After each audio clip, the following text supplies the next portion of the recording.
Leon Ramirez counted every single day of those 147 on the oil rig, marking them off on a calendar stained with coffee and hope. Each sunset over the Gulf brought him closer to his son's laugh, his wife's embrace, and the simple pleasure of reading bedtime stories under their own roof. The offshore work was brutal 14-hour shifts in salt spray and diesel fumes, but the pay would finally give his family the security they deserved. When the company bus dropped him at the corner of Maple and 3rd, Leon's heart hammered with anticipation. He'd rehearsed this moment 1,000 times. Lucas would barrel into his arms, and Maria would smile, that quiet smile that made everything worthwhile. Instead, he found darkness, empty rooms. A 5-year-old boy eating cereal for dinner, clutching a crumpled note that would shatter everything Leon thought he knew about love and loyalty. But would discovering his wife's betrayal become the catalyst that transforms Leon from a broken man into the father Lucas desperately needs?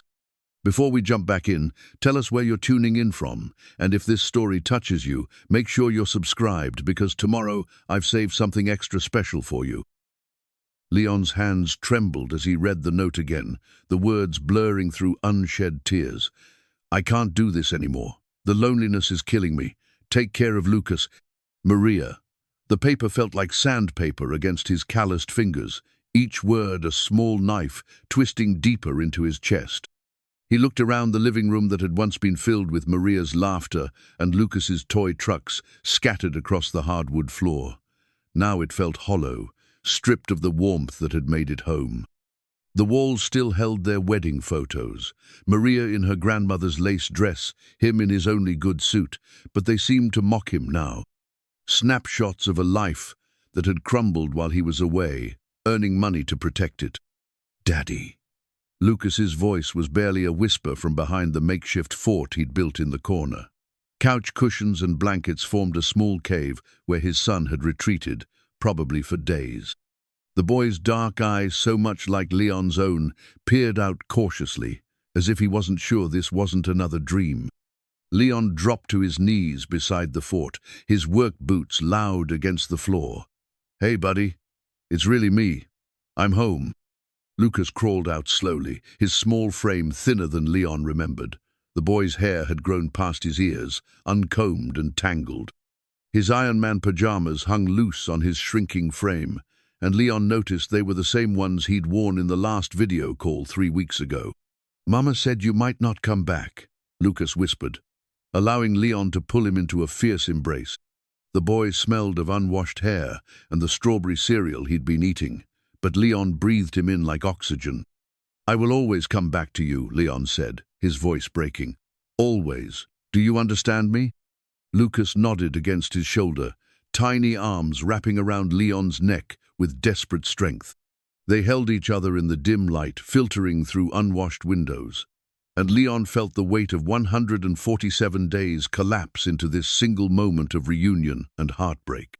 When they finally pulled apart, Leon studied his son's face. Lucas had always been a happy child, quick to laugh and slower to cry. But now there was something fragile in his expression, a wariness that broke Leon's heart. Children shouldn't learn to expect abandonment before they learn to tie their shoes.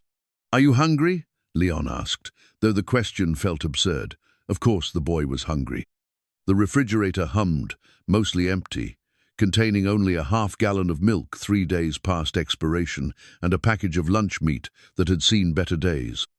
"I know how to make cereal," Lucas said proudly, though his voice carried an undertone of resignation that no 5-year-old should possess. Leon's jaw tightened. His son shouldn't have to know how to feed himself. He should be worried about whether his favorite cartoon was on, not whether there was food in the house. "How about we go get some real food?" Leon suggested, though he had no idea what his bank account looked like. The offshore job paid well, but Maria had access to their accounts. He'd trusted her completely, never imagining she'd drain them dry before disappearing. As they prepared to leave, Leon noticed details that painted the picture of his family's collapse. Mail piled high on the kitchen counterbills, notices, final warnings printed on increasingly urgent paper. The garbage overflowed with takeout containers and empty mac and cheese boxes. Lucas's backpack sat by the door, still packed with school supplies, suggesting he hadn't been attending regularly. In the master bedroom, Leon found Maria's side of the closet empty, except for a few old sweaters and the dress she'd worn to his father's funeral. Her jewelry box gaped open, the good pieces gone. But it was the note tucked inside that truly gutted him. "Tell Lucas I'm sorry. I just can't pretend anymore that this is enough." This is enough. Leon sank onto the bed they'd shared for 7 years, the mattress sagging under the weight of his grief. He'd thought he was building something lasting when he took the offshore job. The money would pay off the mortgage early, maybe fund Lucas's college education. He'd imagined returning to a grateful wife and a son who understood that sometimes fathers had to go away to provide. Instead, he'd lost everything that mattered while chasing everything that didn't. "Daddy?" Lucas appeared in the doorway, holding a small action figure. "Can we go now? My tummy hurts." Leon wiped his eyes quickly, forcing a smile. "Of course, buddy. Let's get you fed." The drive to the nearest diner gave Leon time to process the magnitude of his situation. Lucas chattered nervously in the back seat, telling him about school friends and a loose tooth, but Leon caught the tremor in his son's voice. The boy was trying to be brave, trying to fill the silence with normalcy. At Murphy's dinner place that had served the same meatloaf and mashed potatoes for 40 years, Leon ordered Lucas a kid's meal and coffee for himself.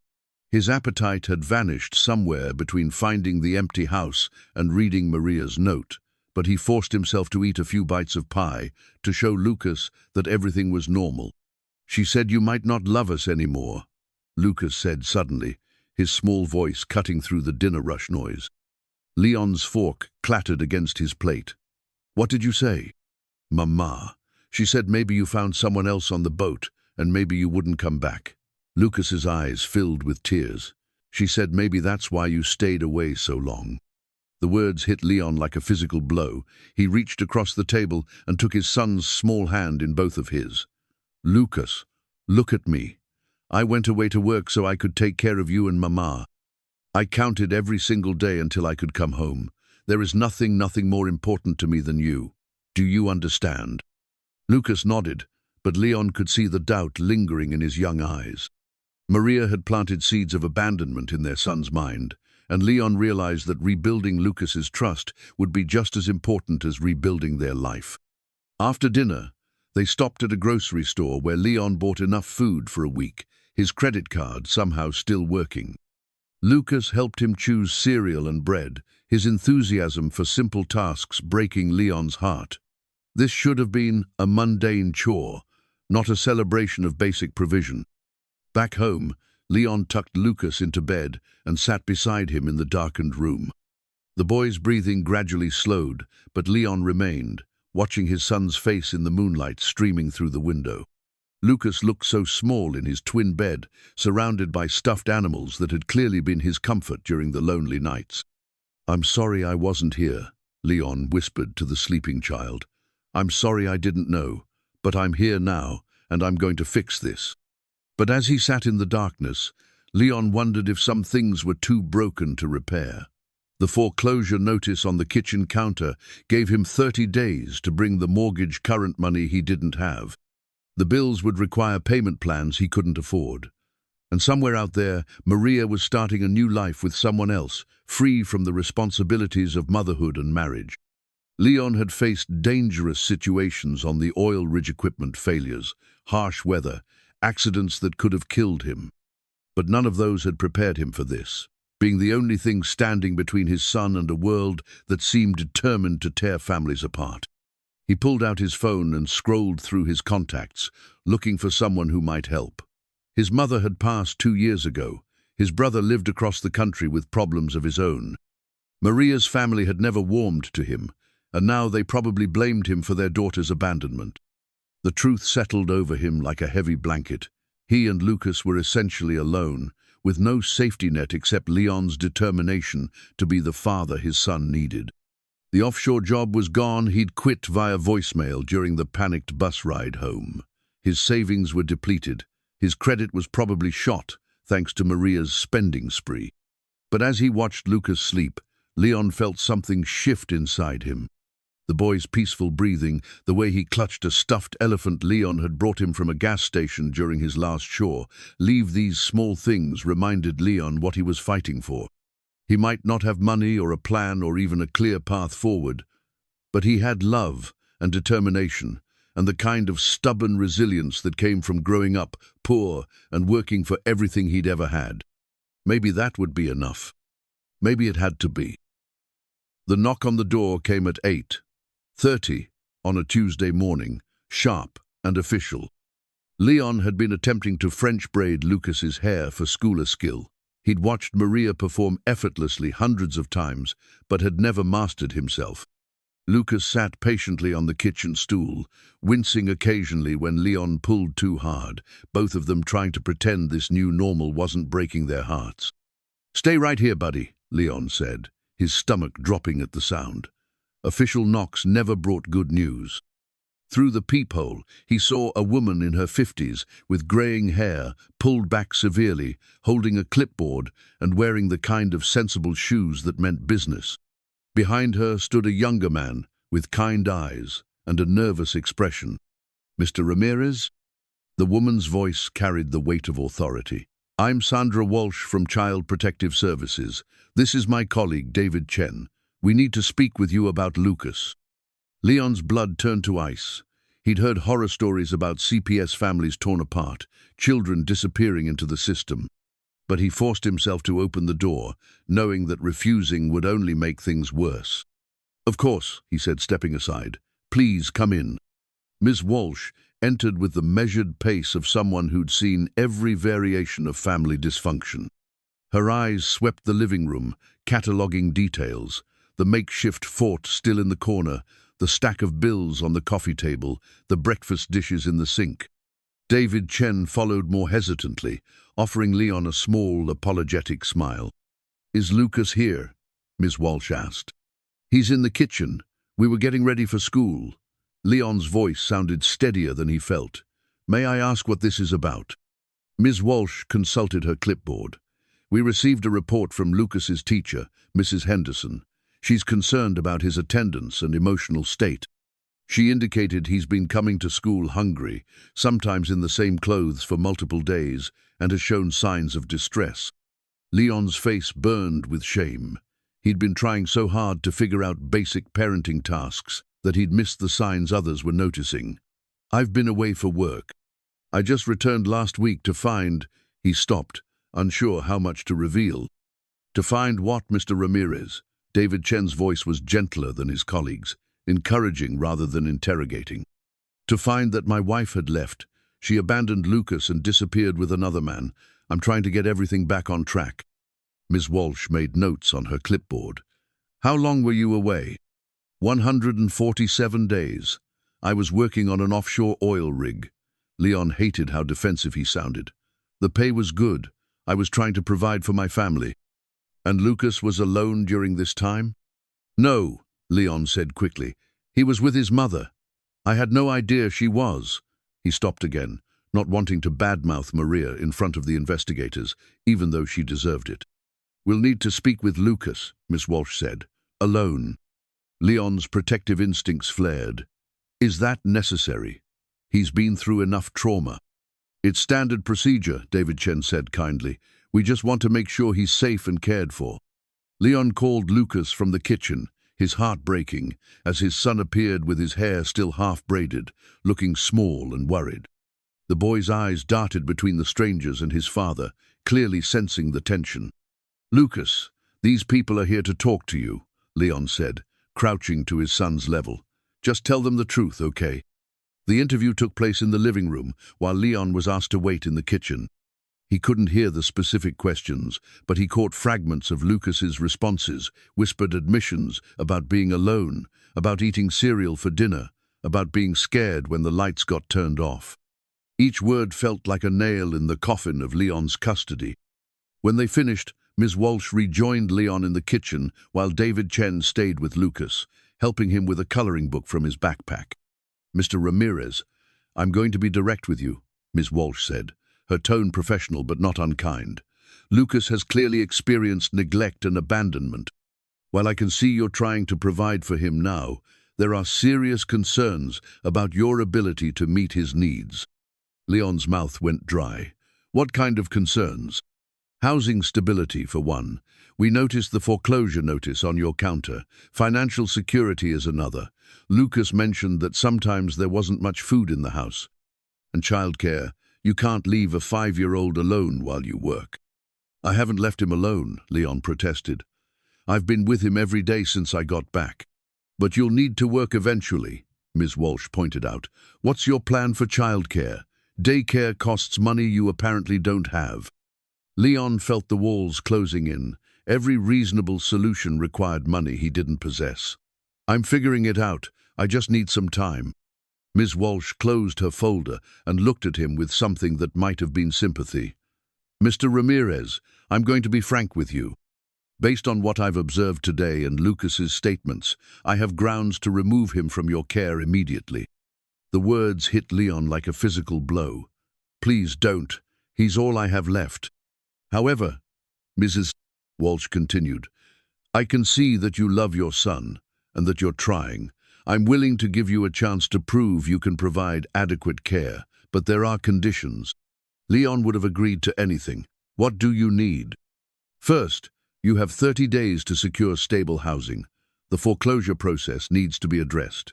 Second, you need to establish reliable childcare so Lucas can attend school regularly. Third, you need to demonstrate consistent income and financial stability. Fourth, Lucas needs to see a counselor to address the trauma he's experienced. Leon's mind raced through the impossibility of it all.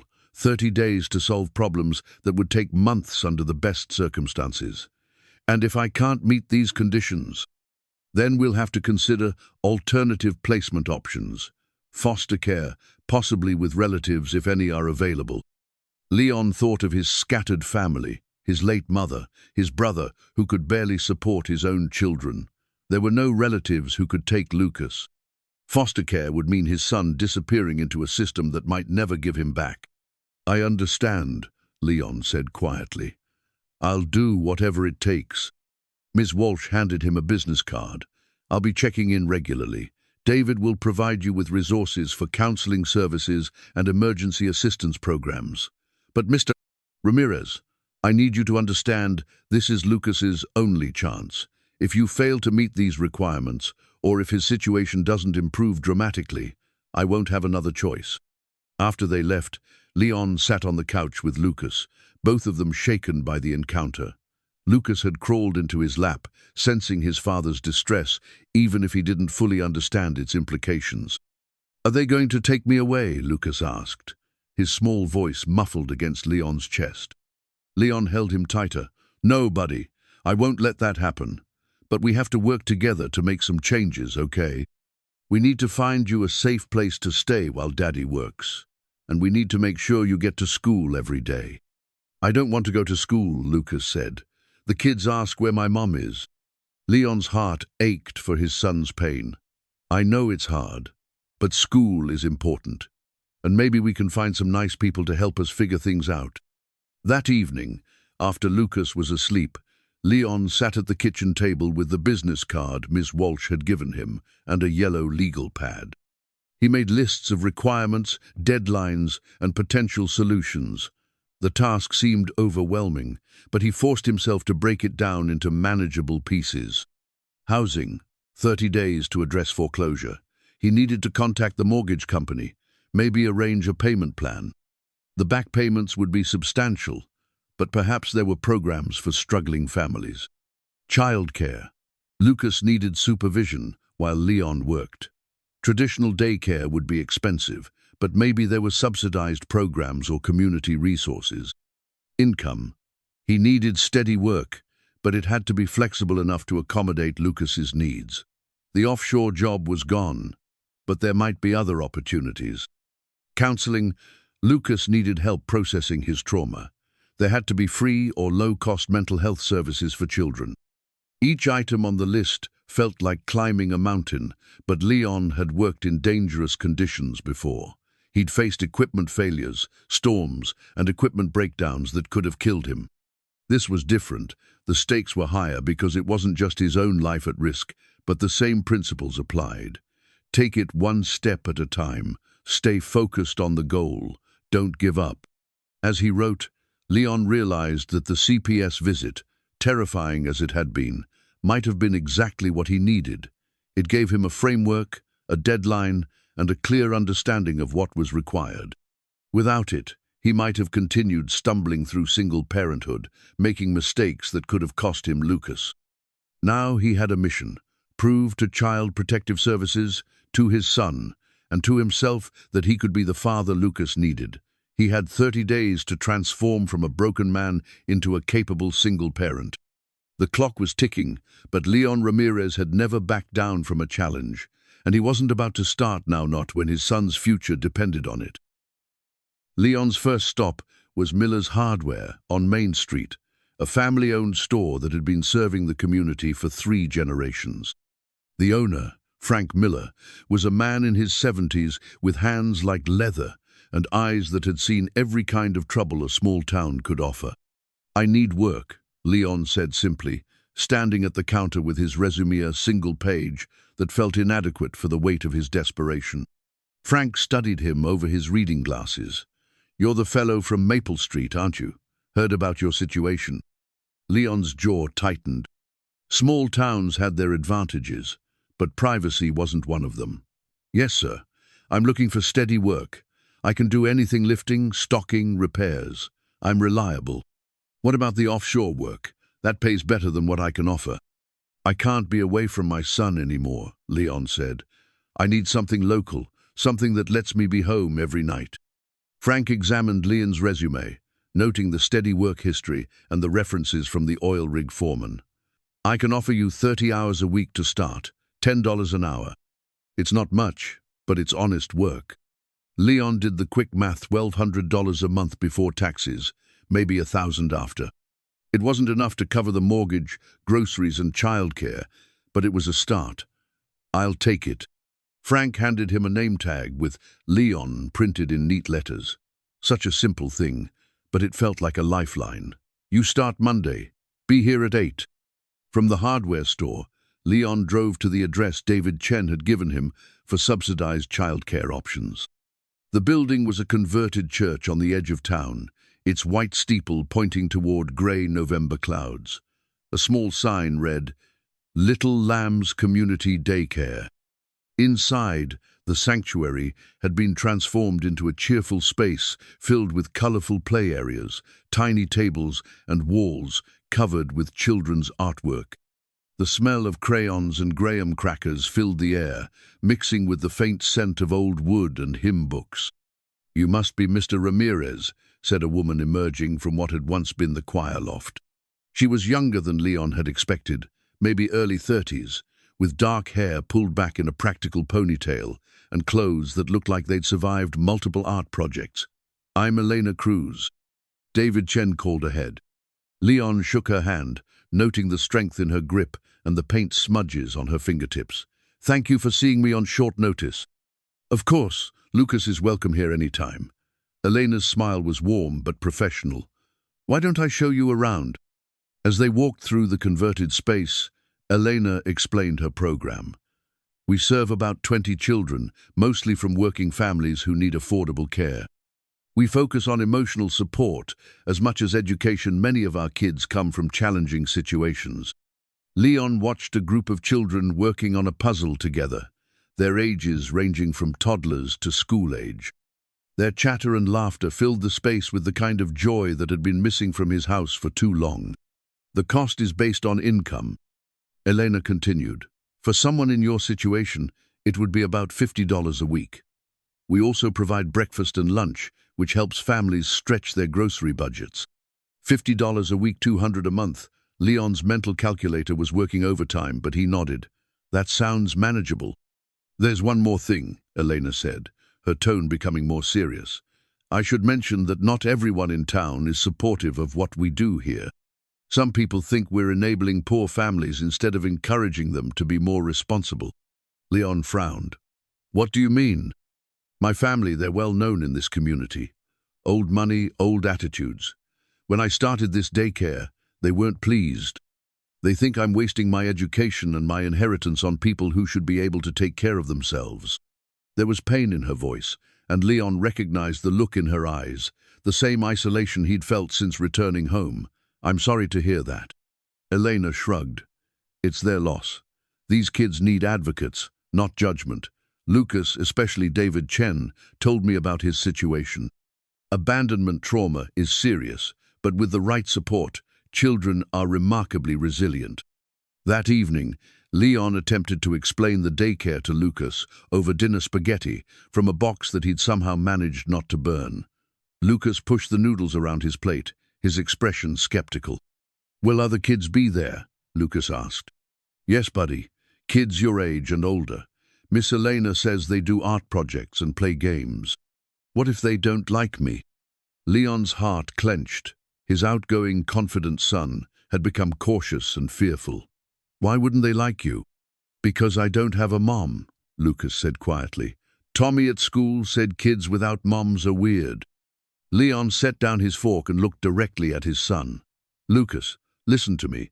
Having one parent doesn't make you weird. It makes you special. It means you get all of my love instead of splitting it with someone else." Lucas considered this. "But what if the other kids ask where she is? Then you tell them the truth that she went away, but your dad loves you enough for two people." The next morning, Leon tried again to braid Lucas's hair, this time with the help of a YouTube video playing on his phone. His large hands struggled with the delicate work, but Lucas sat patiently, occasionally offering encouragement. "You're getting better, Daddy," Lucas said, as Leon managed a lopsided but functional braid. "Thanks, buddy. We're both learning new things." At Little Lambs, Elena greeted them warmly and introduced Lucas to the other children. Leon watched through the window as his son hesitantly joined a group building with blocks, his natural curiosity beginning to overcome his shyness. "He'll be fine," Elena assured Leon. "Kids adapt faster than adults think." Leon's first day at Miller's Hardware was a lesson in humility. Tasks that seemed simple, organizing inventory, helping customers find specific screws and washers, required knowledge he didn't possess. But Frank was patient, and the regular customers were understanding when Leon had to ask for help. "You'll get the hang of it," said Mrs. Peterson, a regular customer who'd been shopping there for 40 years. Frank's trained good employees before. By noon, Leon's back ached from lifting boxes, and his hands were already showing new calluses from handling rough materials. But when he picked up Lucas that afternoon, his son ran to him with a smile and a handful of artwork. "Look what I made." Lucas thrust a crayon drawing toward Leona's stick figure man and a smaller stick figure boy standing in front of a house, both figures smiling widely. "That's us," Lucas explained. "Miss Elena said I could draw my family." Leon studied the drawing, noting that Lucas had drawn only 2 figures instead of 3. The absence of Maria was telling, but the happiness in the crayon faces gave him hope. "It's perfect," Leon said, meaning it. "We'll put it on the refrigerator when we get home." That evening, as Leon helped Lucas with homework at the kitchen table, he felt something he hadn't experienced in weeks, a sense of routine, of normalcy. The problems hadn't disappeared. The foreclosure notice still sat on the counter, and his paycheck wouldn't cover all their expenses. But for the first time since returning from the oil rig, Leon felt like he might actually be able to build a life for himself and his son. The phone rang as they were finishing dinner. Leon's stomach dropped when he saw the number. It was Sandra Walsh from Child Protective Services. "Mr. Ramirez, I'm calling to check on your progress," she said without preamble. "Have you secured employment and childcare?" "Yes, ma'am. I started work at Miller's Hardware today, and Lucas is enrolled at Little Lambs Community Daycare." "And housing?" Leon's confidence faltered. "I'm still working on that. I have an appointment with the mortgage company tomorrow." "I see. And counseling for Lucas?" "I'm working on that too. I have some names to call." There was a pause. "Mr. Ramirez, I appreciate that you're making efforts, but I need to see concrete progress. I'll be conducting a follow-up visit next week. Please have documentation of your employment, childcare arrangements, and progress on the housing situation." After she hung up, Leon sat, staring at the phone. 1 week down, 3 to go. He'd made progress, but not nearly enough. The mortgage company meeting tomorrow would be crucial. If he couldn't work out a payment plan, everything else would be meaningless. Lucas appeared in the doorway, holding his stuffed elephant. "Was that the lady from before?" "Yes, but don't worry about it," Leon said, forcing a smile. "How about we read a story before bed?" As they sat together on Lucas's bed, reading about brave knights and rescued princesses, Leon realized that his son was already braver than any character in the books. Lucas had survived abandonment, neglect, and uncertainty with remarkable resilience. Now it was Leon's turn to be brave for both of them. The name tag from Miller's Hardware sat on his dresser, a small symbol of new beginnings.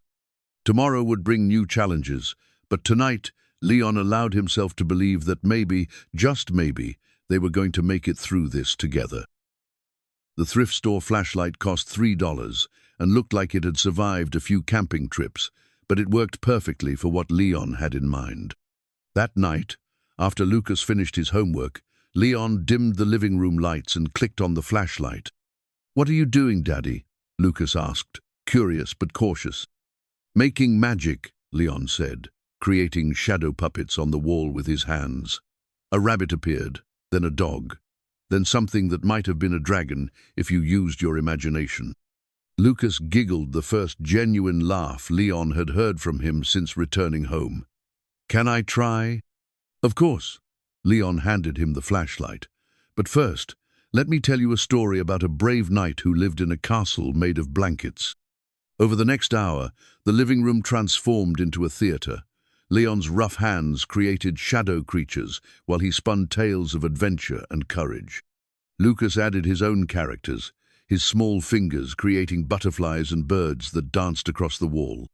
"This is better than TV," Lucas declared, snuggling against Leon's side.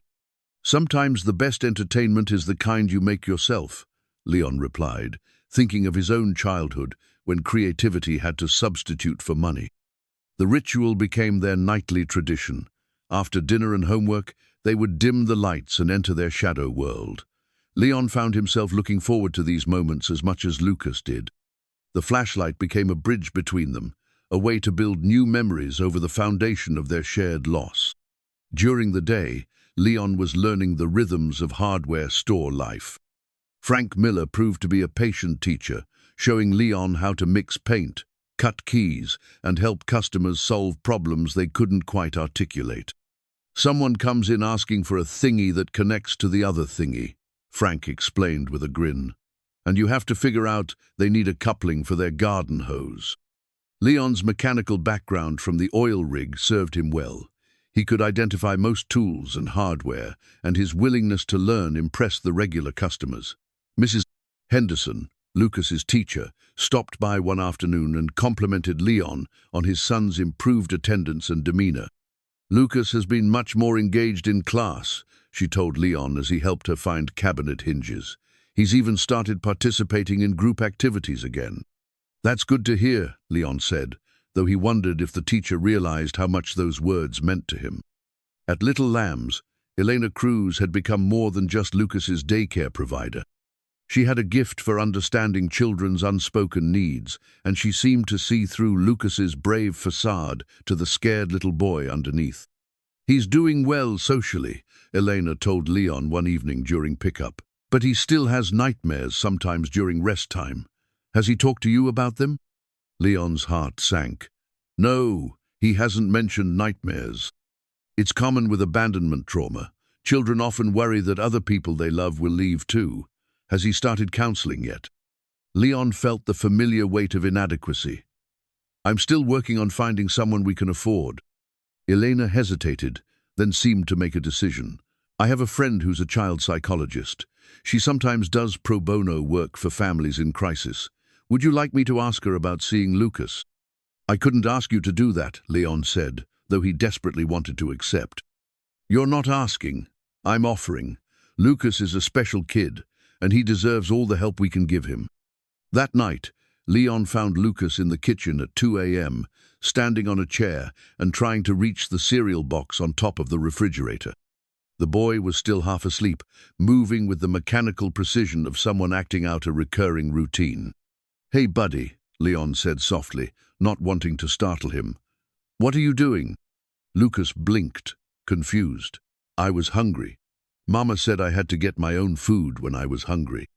Leon's heart broke a little more. He lifted Lucas down and held him close. "You don't have to do that anymore. If you're hungry, you wake me up and we'll get food together, okay?" Lucas nodded against his shoulder, but Leon could feel the boy's tension. How many nights had his 5-year-old son stood on that chair, trying to feed himself while his mother was too drunk or distracted to care? "Can we do shadow stories?" Lucas asked.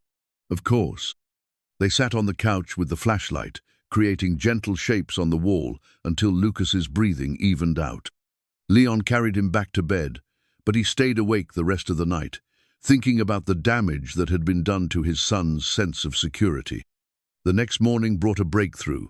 Leon was organizing screws in the hardware store when Elena appeared with Lucas and another woman tall, with graying hair and kind eyes. "Leon, I'd like you to meet Dr. Sarah Martinez," Elena said. "She's the child psychologist I mentioned." Dr. Martinez shook Leon's hand with a firm grip. "Elena tells me Lucas might benefit from some counseling. I have openings in my schedule, and I'd be happy to work with him." "I should tell you up front that money is tight," Leon said, his face reddening. "I understand. Would you be willing to do some work around my office in exchange for sessions? I need someone to fix some shelves and do basic maintenance." Leon looked at Lucas, who was examining a display of toy trucks with careful attention. "That sounds perfect." Dr. Martinez knelt down to Lucas's level. "Hi, Lucas. I'm Dr. Sarah. I help kids talk about their feelings. Would you like to come visit my office sometime?" Lucas looked at Leon, who nodded encouragingly. "Will there be toys?" "Lots of toys, and art supplies, and maybe some books about kids who have had big changes in their lives." "Okay," Lucas said simply.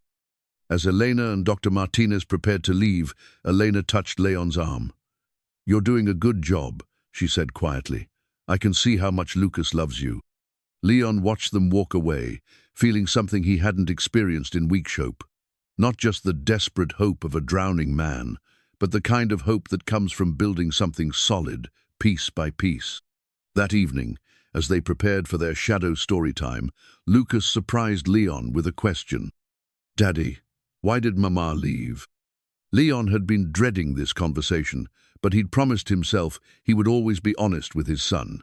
"Sometimes grown-ups make mistakes, buddy. Sometimes they get scared or confused, and they don't make good choices. Was it because I was bad?" "No," Leon said firmly, pulling Lucas into his lap. "It was never because of you. You are the best thing that ever happened to me. If Mama couldn't see that, then she was the one who was missing out." Lucas was quiet for a moment, processing this. "Miss Elena says some kids only have one parent, and that's okay. Miss Elena is right, and you know what? That means you get all of my love instead of having to share it." Lucas smiled at this, the same explanation Leon had given him before, but it seemed to resonate more deeply now. "Can we make a story about a boy who lives with just his daddy?" "I think that's a perfect story," Leon said, clicking on the flashlight.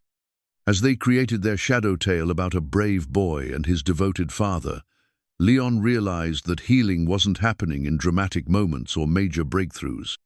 It was happening in these quiet minutes, in the steady accumulation of trust and love and routine. The flashlight's beam danced across the wall, casting their intertwined shadows in a pattern that looked remarkably like hope. Tomorrow would bring new challenges. The mortgage company meeting was still looming, and Sandra Walsh's follow-up visit was getting closer.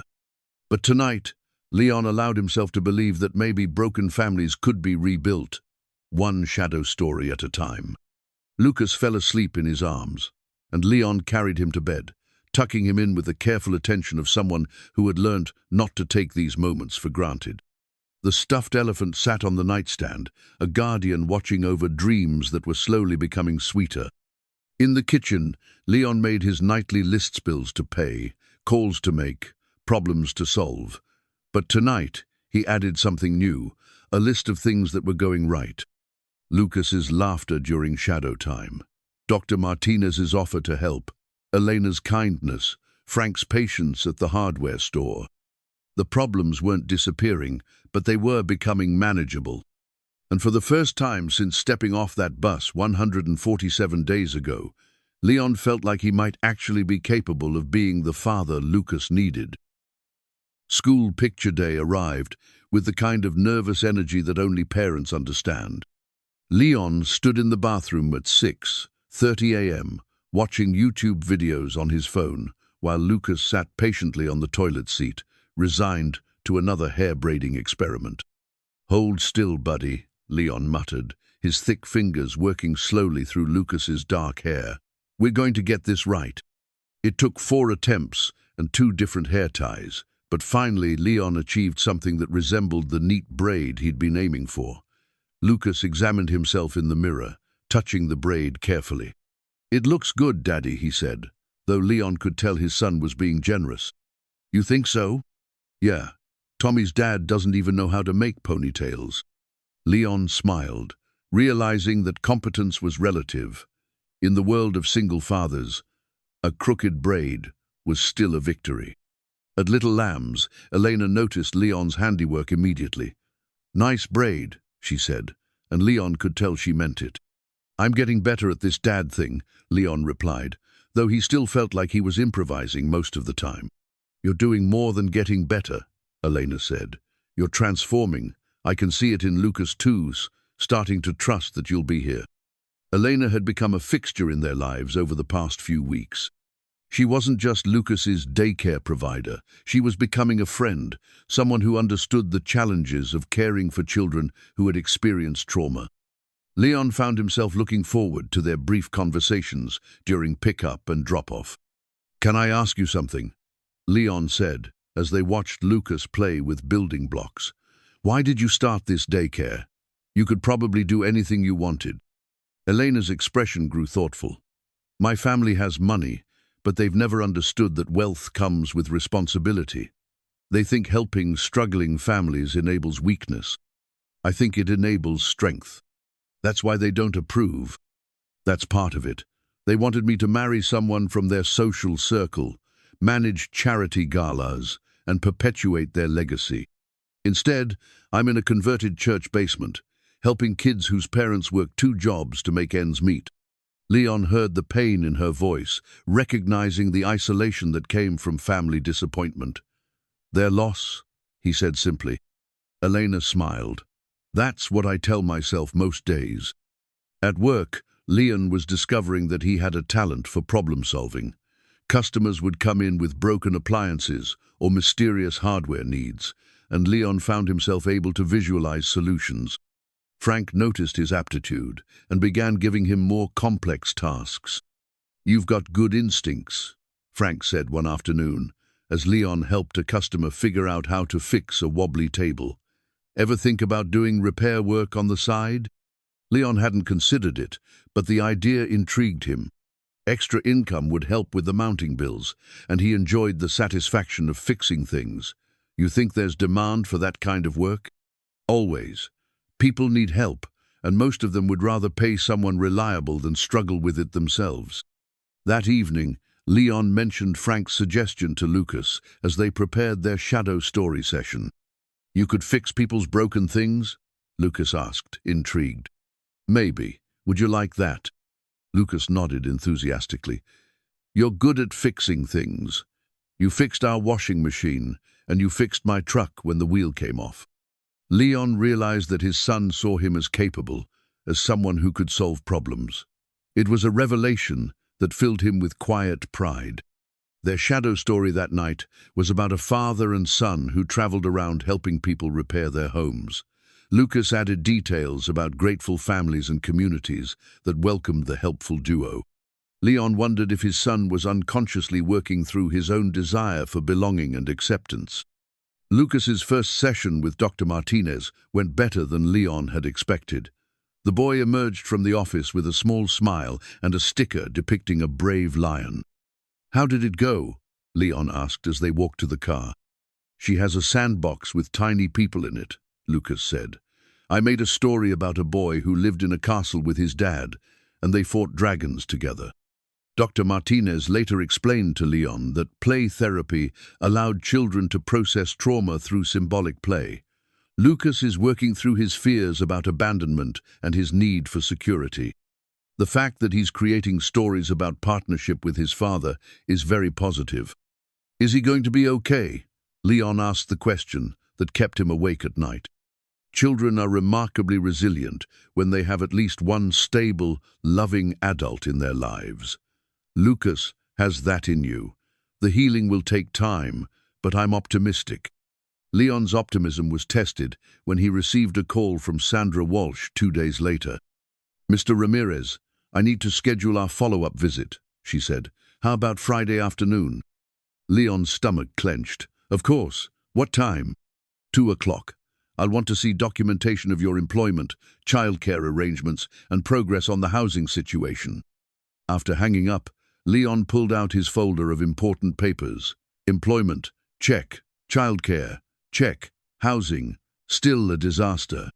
The mortgage company had been willing to discuss a payment plan, but Leon would need to pay 3 months of back payments plus fees, nearly $4,000 he didn't have.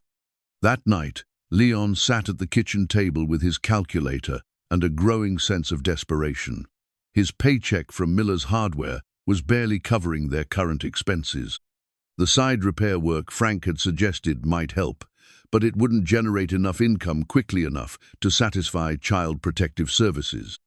Lucas appeared in the doorway, holding his stuffed elephant. "Daddy, are you sad?" Leon looked at his son's concerned face and realized he'd been so absorbed in his financial calculations that he'd forgotten to hide his worry. "Just thinking about grown-up stuff, buddy. Nothing for you to worry about." Lucas climbed into Leon's lap, studying the papers scattered across the table. "Is it about money?" Leon hesitated. He'd promised himself to be honest with Lucas, but how much truth could a 5-year-old handle? "A little bit, but we're going to figure it out." "Miss Elena says sometimes people help each other when things are hard," Lucas said. "Maybe someone could help us." The innocent wisdom of his son's words hit Leon like a revelation. He'd been so focused on solving everything himself that he'd forgotten the possibility of accepting help. Pride was a luxury he couldn't afford when his son's future was at stake. The next morning, Leon arrived at Little Lamb's a few minutes early, hoping to catch Elena before the day got busy. She was setting up art supplies in the main room, her movements efficient and purposeful. "Elena, can I ask you something?" Leon said, his voice hesitant. "Of course. The CPS visit is on Friday. I've got employment and childcare covered, but the housing situation is still a mess. I don't know what to do." Elena stopped arranging crayons and looked at him directly. "How much do you need?"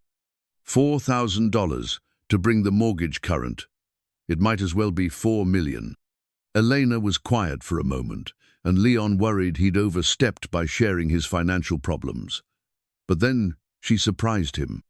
"I might be able to help with that," she said quietly. Leon shook his head immediately. "I couldn't ask you to." "You're not asking. I'm offering. And before you let your pride get in the way, think about Lucas. Sometimes accepting help is the bravest thing a parent can do." Leon felt tears sting his eyes. The kindness of this woman who barely knew him was overwhelming. "Why would you do that?" "Because I believe in what you're trying to build here, because Lucas deserves stability, and because sometimes we help each other. That's what communities do." Leon was quiet for a long moment, warring with his instinct to refuse charity. But Lucas's words echoed in his mind. "Sometimes people help each other when things are hard." "I would pay you back," he said finally. "Every penny, with interest." Elena smiled. "We'll work something out. But Leon, this isn't charity. This is an investment in a good father and a deserving child." That afternoon, Leon picked up Lucas from Little Lamb's with a lighter heart than he'd carried in weeks. His son ran to him with a drawing another stick-figure family, but this time there were 3 figures: a tall man, a smaller boy, and a woman with long, dark hair. "That's you and me and Miss Elena," Lucas explained. "She's part of our family now, right?" Leon studied the drawing, seeing his son's understanding of their expanding circle of support. "She's definitely special to us," he agreed. That night, their shadow story was about a kingdom where people helped each other during difficult times. Leon created shadows of villagers sharing food and building homes together, while Lucas added details about friendship and kindness conquering fear. As Leon tucked his son into bed, Lucas surprised him with a question. "Daddy, do you think Mama will ever come back?" Leon's breath caught. This was the conversation he'd been dreading, but Lucas's matter-of-fact tone suggested he was ready for an honest answer. "I don't know, buddy, but I do know that whether she comes back or not, you and I are going to be okay. We're building something good together." Lucas nodded solemnly. "I like our family now, even if it's small." "Sometimes the best things come in small packages," Leon said, kissing his son's forehead. Later that night, Leon sat in the living room with the thrift store flashlight, practicing shadow shapes for tomorrow's story time. As he watched his hands create rabbits and birds on the wall, he reflected on how much had changed since that first desperate night when he'd found Lucas alone. They were still facing challenges, the CPS visit, the ongoing financial pressure, the uncertainty of their future. But they were no longer facing them alone. Elena's offer of help was more than financial assistance. It was validation that they were worth investing in, that their small family had value. Leon thought about his own childhood, growing up with an absent father and a mother who worked 3 jobs to keep them afloat. He'd sworn he would never put his child through that kind of instability, yet here they were, struggling with the same issues. But there was a crucial difference. Leon was present. He was fighting for his son every day, learning and growing and refusing to give up. The flashlight's beam created a steady circle of light on the wall, and Leon realized it had become a metaphor for their journey. In the darkness of their crisis, they'd found ways to create warmth and magic and hope. The light might be small, but it was theirs, and it was enough to chase away the shadows. Tomorrow would bring new challenges, but tonight, Leon felt something he hadn't experienced since returning from the oil rig, confidence that they were going to make it through this stronger than before. The broken family photo lay in pieces on Leon's bedroom dresser, a casualty of his restless night and clumsy morning routine. The frame had shattered when his elbow knocked it over while reaching for his work clothes, leaving shards of glass scattered across the wooden surface and the photograph torn diagonally through the middle. Leon stared at the damage, seeing symbolism in the accident. The photo had been taken on Lucas's 3rd birthday, Maria laughing as she helped blow out candles, Leon's arms wrapped around both of them, Lucas grinning with chocolate frosting on his nose. Now Maria's face was separated from theirs by a jagged tear, as if fate had decided to illustrate their current reality. "Daddy, you're bleeding," Lucas said from the doorway, pointing to Leon's finger where a small shard had nicked him. Leon sucked the minor cut and carefully gathered the glass pieces. "Just a little accident, buddy. Nothing serious." Lucas climbed onto the bed and examined the torn photograph. "Are you going to throw it away?" Leon hesitated. Part of him wanted to dispose of this reminder of their former life, but he recognized that Lucas still had complicated feelings about his mother. "What do you think we should do with it?" "Maybe we could keep the part with us," Lucas suggested practically, "and put it in a new frame." The simple wisdom of his son's solution struck Leon as profound. Keep the good parts, discard what was broken, start fresh. That's a great idea. At breakfast, Lucas surprised Leon with another question that seemed to come from nowhere but probably had been brewing for weeks. "Daddy, why don't I have grandparents like other kids?" Leon's coffee grew cold as he considered how to explain their family's isolation. His own parents had died, youngest father from a heart attack when Leon was 15, his mother from cancer 3 years ago. Maria's parents had never approved of their marriage and had distanced themselves when the couple struggled financially. "Well, your grandpa and grandma on my side died before you were old enough to remember them," Leon said carefully, "and your mama's parents live far away and don't visit much. Do they not like me?" The question hit Leon like a physical blow. "Oh, buddy, it has nothing to do with you. Some grown-ups have trouble showing love, even when they feel it.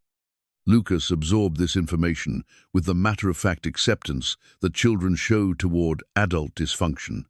Miss Elena doesn't have grandparents either. She said sometimes you have to make your own family. Leon realized that Elena's influence on Lucas was extending beyond daycare hours. His son was learning about resilience and alternative family structures from someone who understood them personally. At Little Lambs that morning, Leon found Elena in conversation with an older woman he didn't recognize. The stranger was impeccably dressed in a way that suggested money and social status, and her expression conveyed disapproval. "Elena, we need to discuss your choices," the woman was saying as Leon approached with Lucas. Elena's posture had changed, becoming defensive and tense. "Mother, this isn't the time or place." Leon realized he was witnessing a family confrontation and started to back away, but Elena caught his eye and shook her head slightly. "Mr. Ramirez, this is my mother, Patricia Cruz," Elena said with forced politeness. "Mother, this is Leon and Lucas." Patricia Cruz's gaze swept over Leon and Lucas with the kind of assessment that reduced people to their monetary value. Leon felt his work clothes and scuffed boots being catalogued and dismissed. "Charming," Patricia said with a smile that never reached her eyes. "Elena, we really must talk privately. Whatever you want to say, you can say in front of my friends." Elena replied, her voice steady but strained. Patricia's expression hardened. "Fine. The family is concerned about your continued involvement with this," she gestured vaguely at the daycare project. "It's time you return to your responsibilities, to our community." "My responsibility is to these children and their families," Elena said firmly. "Your responsibility is to the Cruz name and legacy. This charity work is beneath you." Leon felt Lucas tense beside him, picking up on the adult conflict even if he didn't understand the details. He placed a protective hand on his son's shoulder and prepared to leave, but Elena spoke first. "These people aren't charity cases, Mother. They're my friends, and they're building strong families, despite facing challenges you can't even imagine." Patricia's gaze fixed on Leon with obvious disdain. "Yes, I'm sure Mr. Ramirez is very grateful for your assistance." The implication in her tone was clear, and Leon felt heat rise in his cheeks. But before he could respond, Elena stepped forward. "That's enough," she said, her voice carrying a strength that surprised Leon. "Leon is one of the best fathers I've ever met. He works hard, loves his son deeply, and is rebuilding his life with courage and dignity. If you can't see that, then you're the one with a problem." Patricia's face flushed with anger. "Elena, if you continue down this path, there will be consequences. The family has been patient, but our patience has limits." "Then I guess we'll all have to live with those consequences," Elena replied. After Patricia left, Elena stood quietly for a moment, her hands shaking slightly. Leon wanted to comfort her, but wasn't sure how. "I'm sorry you had to witness that," Elena said finally. "I'm sorry you had to defend me," Leon replied. "You shouldn't have to choose between your family and your work." Elena looked at him with an expression he couldn't quite read. "It's not just my work, Leon. It's become my life. These kids, this community, you, and Lucas, you're what matters to me now."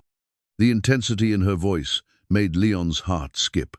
Over the past weeks, he'd tried not to examine his growing feelings for Elena too closely. She was Lucas's caregiver, a friend during a crisis, someone whose kindness had helped save his family.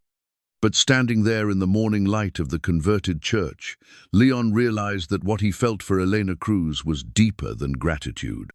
That afternoon, Lucas created what he proudly called Dragon Slayer stew from the canned goods in their pantry. The recipe was his own invention: chicken broth, mixed vegetables, corn and black beans, seasoned with whatever spices he could reach.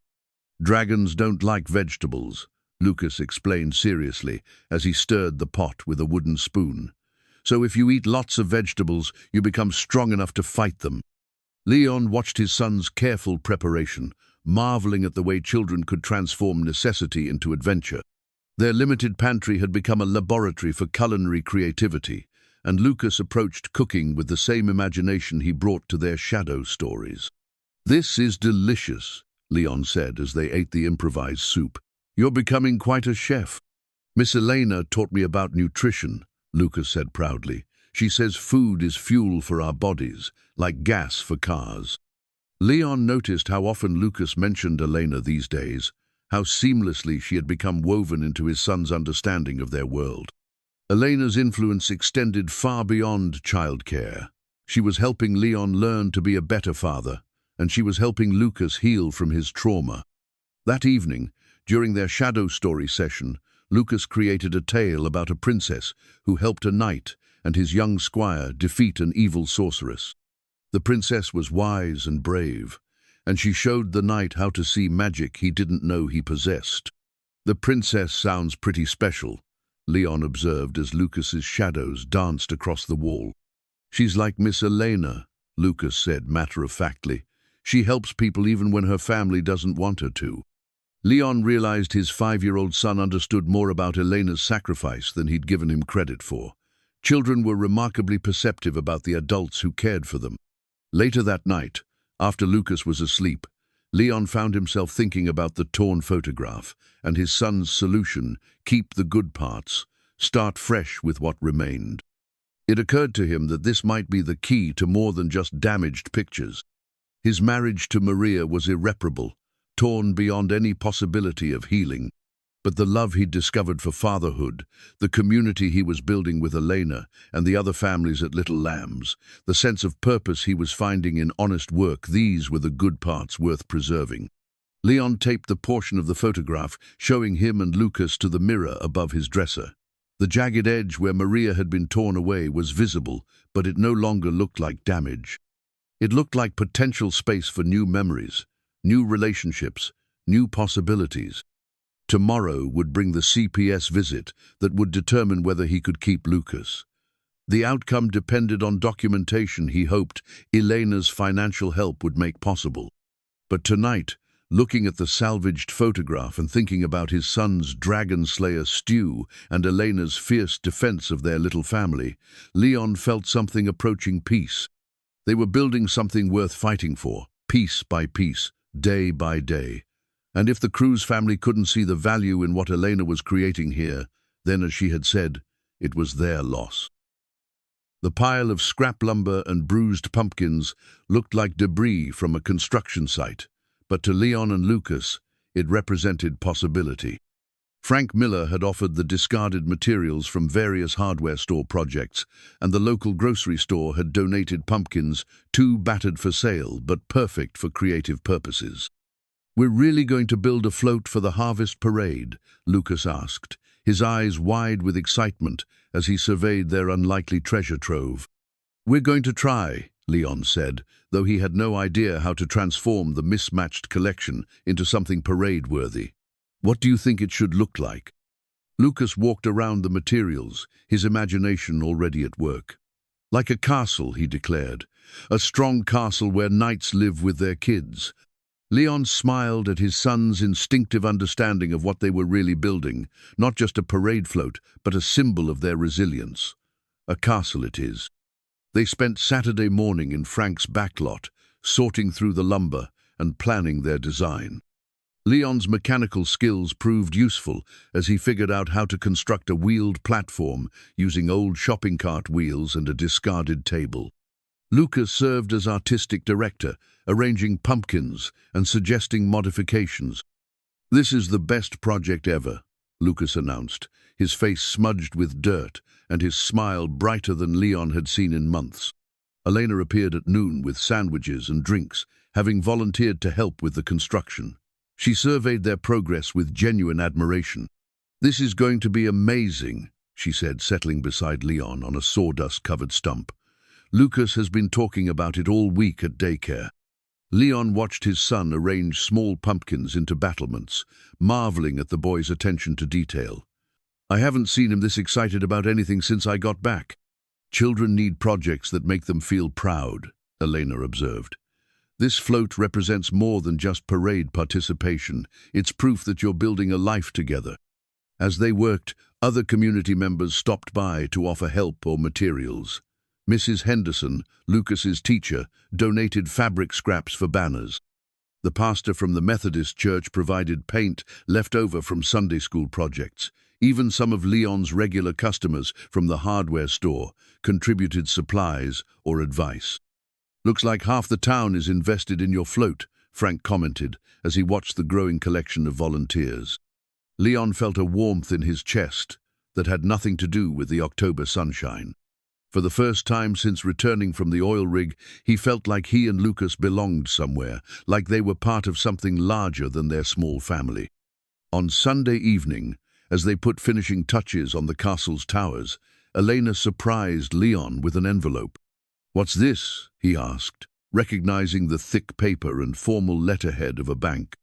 "Cashier's check for $4,000, Elena said quietly, "to bring your mortgage current."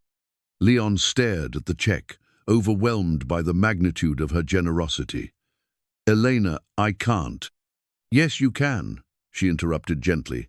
"And you will, because tomorrow is your CPS visit, and Lucas needs to know he's safe." Leon's eyes filled with tears. "How can I ever repay you?" Elena smiled, glancing at Lucas, who was adding final details to their castle. "You already are. You're raising an amazing little boy. You're becoming part of this community, and you're showing everyone what real courage looks like." That night, after Lucas was asleep, Leon sat at the kitchen table with the cashier's check and his mortgage documents. The math was simple. With this money, he could bring the loan current and remove the foreclosure threat. But the emotional weight was more complex. Accepting Elena's help meant acknowledging that he couldn't solve everything alone. It meant swallowing his pride and admitting that sometimes strength came from allowing others to care about you. Most importantly, it meant recognizing that he and Lucas were worth investing in. Leon picked up his phone and called the mortgage company's 24-hour line, arranging to deliver the payment first thing Monday morning. Monday dawned crisp and clear, perfect weather for what Leon hoped would be a turning point. He dropped Lucas at Little Lambs early, then drove to the bank to handle the mortgage payment. The transaction felt surreal. Months of stress resolved with a single deposit. At 2 p.m. sharp, Sandra Walsh knocked on Leon's door. This time, her expression seemed less severe, though still professional. "Mr. Ramirez, I'm here for our follow-up visit. I hope you have the documentation we discussed." Leon led her to the kitchen table, where he'd organized folders containing employment records from Miller's Hardware, enrollment papers from Little Lambs, and the mortgage payment receipt he'd received that morning. Ms. Walsh reviewed each document carefully, making notes on her clipboard. "Your employment appears stable, the daycare arrangement is appropriate, and I see you've resolved the housing issue." "Yes, ma'am. The mortgage is current as of this morning." "How did you manage that? The back payments would have been substantial on your current income." Leon had prepared for this question. "I received help from a friend, someone who believes Lucas and I are worth investing in." Ms. Walsh studied him for a moment. "And counseling for Lucas?" "He's been seeing Dr. Martinez weekly. She says he's making good progress." "I'd like to speak with Lucas briefly, if that's acceptable."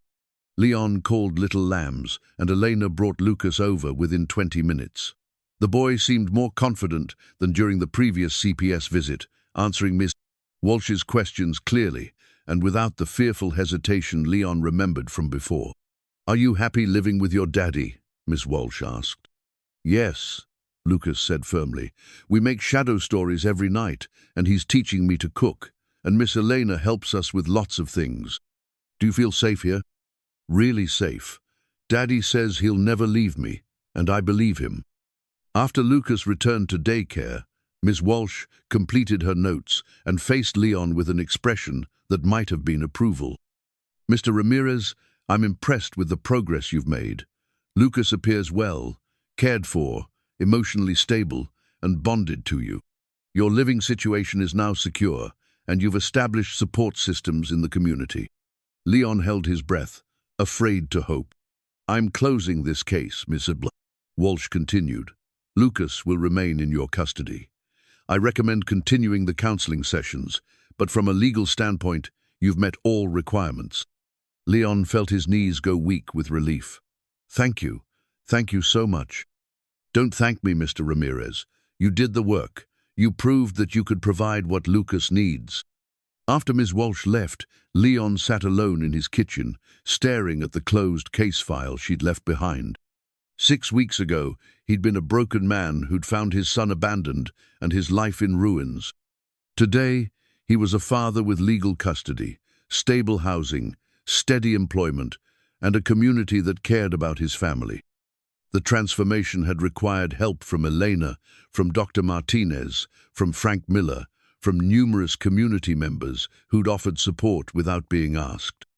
But it had also required Leon's willingness to change, to learn, to swallow his pride, and accept that he couldn't do everything alone. That evening, as he picked up Lucas from Little Lambs, Elena greeted him with a smile that seemed to light up the converted church. "How did it go?" she asked. "Case closed," Leon said, and Elena's smile grew even brighter. "I knew it would be," she said. "You're an amazing father, Leon." Lucas ran to him with news about the day's activities, but Leon found himself looking at Elena over his son's head, recognizing that what he felt for her had grown far beyond gratitude. She had believed in him when he couldn't believe in himself, had invested in his family when they had nothing to offer in return, and had shown him what community could look like. "The parade is next weekend," Lucas announced, breaking into Leon's thoughts. "Our castle is going to be the best float ever." Leon looked at his son's excited face, then at Elena's warm smile, then at the cheerful chaos of Little Lambs around them.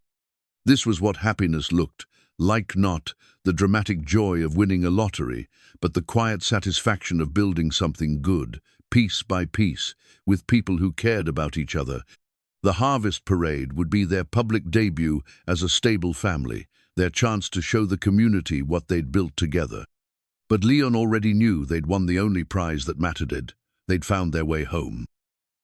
The medieval night costume Elena had sewn for Lucas lay spread across her dining room table like a work of art. Every stitch had been placed with care, from the silver felt armor pieces to the flowing blue cape that would stream behind him as their parade float rolled down Main Street. "Try it on, buddy," Leon encouraged, lifting the tunic over Lucas's head. Lucas stood perfectly still as Elena adjusted the costume's fit, his eyes wide with wonder as he caught his reflection in her hallway mirror. The boy who had been eating cereal for dinner just weeks ago now looked like a young prince ready for adventure. "I look like a real knight," Lucas breathed, touching the foam sword Elena had crafted to complete the ensemble. "You are a real knight," Elena said, kneeling to adjust his cape. "Knights are brave, and they protect the people they love. That sounds exactly like you." Leon watched this interaction with a heart so full it ached. Elena's hands were gentle as she fussed with the costume details, and Lucas leaned into her attention with the trust of a child who had learned to accept love from unexpected sources. "Miss Elena," Lucas said suddenly, "are you going to ride on our float with us?" Elena glanced at Leon, a question in her eyes. They hadn't discussed this possibility, though Leon had been hoping she would join them. The float had become a symbol of their unconventional family, and it wouldn't feel complete without her. "If your dad doesn't mind," Elena said carefully. "I'd be honored," Leon replied, meaning it completely. That evening, they made final adjustments to their castle float in Frank Miller's back lot. The creation had evolved into something remarkably a rolling fortress built from reclaimed materials, but painted with bright colors and decorated with Elena's artistic touches. Banners made from fabric scraps fluttered from the towers, and the bruised pumpkins had been transformed into cheerful jack-o'-lanterns that would glow during the evening parade. "This is better than anything they'll have in the big city parades," Frank observed, circling their creation with genuine admiration. Leon felt a surge of pride. He'd built offshore oil rigs that were marvels of engineering, but this humble float meant more to him than any professional accomplishment. Every board had been placed with love, every decoration added with hope. "Daddy, look!" Lucas called from the castle's main platform, where he was arranging the final pumpkins. "I can see everything from up here." "Just like a real knight watching over his kingdom," Leon said, climbing up to join his son. From the float's elevated platform, Leon could see across the small town that had become their home. The lights in the houses looked warm and welcoming, and he realized that somewhere along the way, this place had stopped feeling like exile and started feeling like belonging. "Are you nervous about tomorrow?" Elena asked as they prepared to leave. Leon considered the question. 6 weeks ago, the idea of parading their story in front of the entire community would have filled him with shame. But now, he felt only anticipation. "No," he said, surprising himself. "I'm proud of what we've built."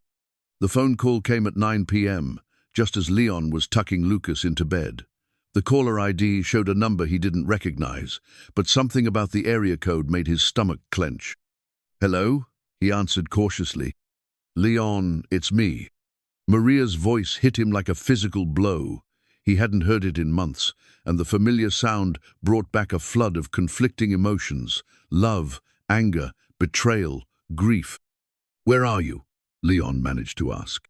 "I'm in Bakersfield, with Danny. We're doing really well, and I've been thinking—" "You've been thinking." Leon's voice was sharper than he intended. "You abandoned our son, Maria. You left him alone for days." "I know, and I'm sorry, but I'm in a better place now. Danny has a good job, and we're getting married next month. I want Lucas to come live with us."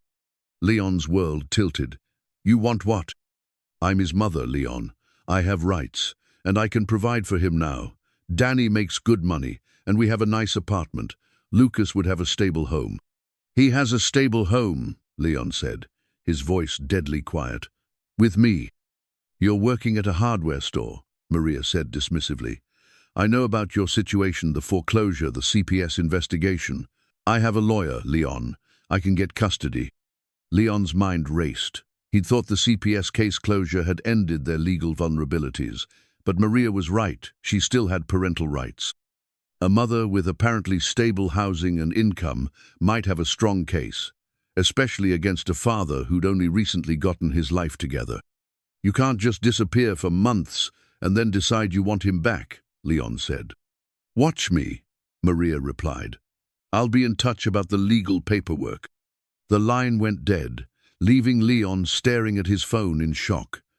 In the bedroom, Lucas called out, "Daddy." "Who was on the phone?" Leon forced his voice to remain calm. "Just someone from work, buddy. Go to sleep." But Leon didn't sleep. He sat at the kitchen table until dawn, trying to process the threat Maria represented. She'd abandoned Lucas when parenting became difficult, but now that Leon had done the hard work of healing their son, she wanted to swoop back in and claim the reward. The next morning brought controlled chaos as parade participants gathered at the school parking lot for the lineup. Leon tried to focus on the excitement in Lucas's eyes, the pride on Elena's face, and the community spirit surrounding them, but Maria's call had cast a shadow over everything. "You seem distracted," Elena observed as they helped Lucas into his night costume. Leon wanted to tell her about Maria's threat, but he couldn't bear to dim the joy of this moment. "Just parade nerves," he lied. The harvest parade was scheduled to begin at 2 p.m., winding through downtown before ending at the community center for a harvest festival. Local media had arrived to cover the event, and Leon spotted a television news crew interviewing participants about their floats. "Mr. Ramirez?" A young reporter approached with a cameraman in tow. "I'm Jenny Martinez from Channel 7 News. We'd love to feature your float in our parade coverage.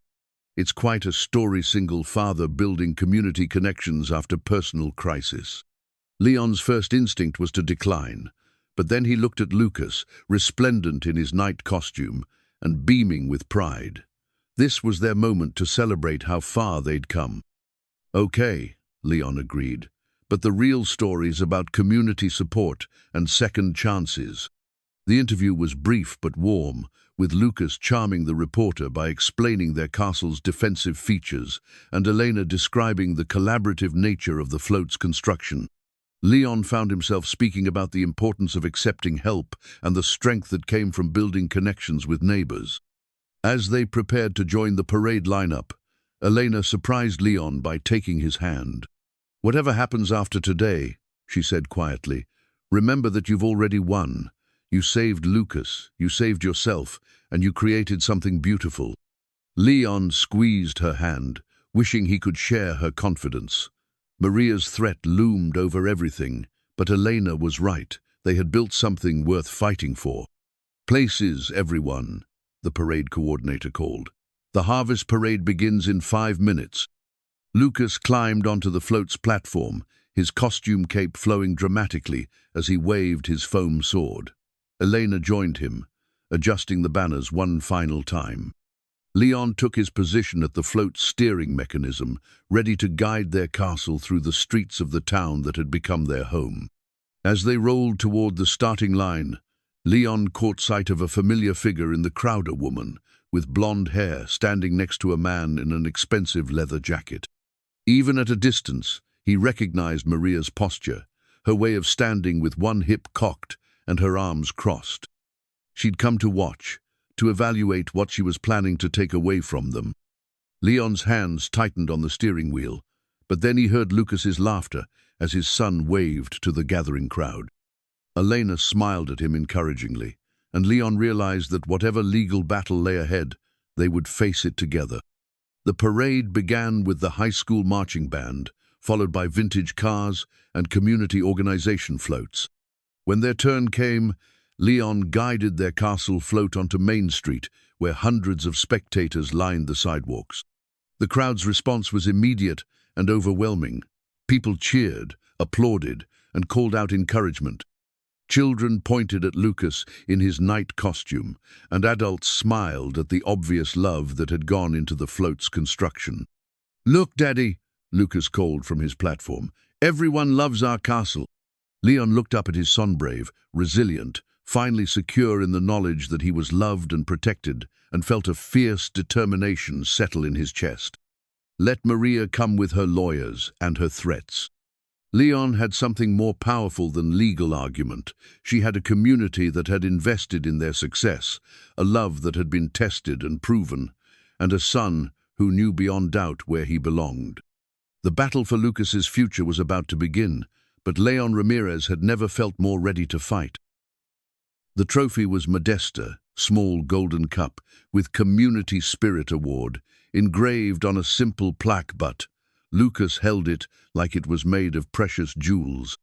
The parade judges had deliberated for only 10 minutes before announcing that the castle float had won for Best Demonstration of Community Collaboration and Family Resilience. "We won, Daddy," Lucas shouted, his night costume slightly askew after the excitement of the parade route. "We actually won." Leon lifted his son into the air, trophy and all, spinning him around as the crowd at the community center cheered. Elena stood nearby, her face glowing with pride and something deeper that made Leon's heart race despite the shadow of Maria's threat. "Speech!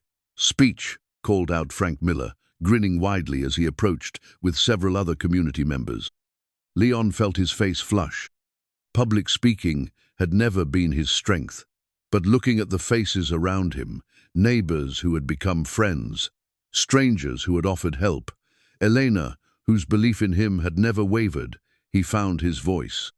"This trophy belongs to all of us," Leon said, his voice carrying across the gathered crowd. 6 weeks ago, Lucas and I had nothing but each other. Today, we have a community. We have hope. We have proof that when people care about each other, broken things can be rebuilt stronger than before.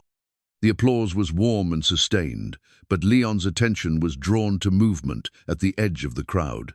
Maria was approaching, her boyfriend Danny trailing behind her with obvious reluctance.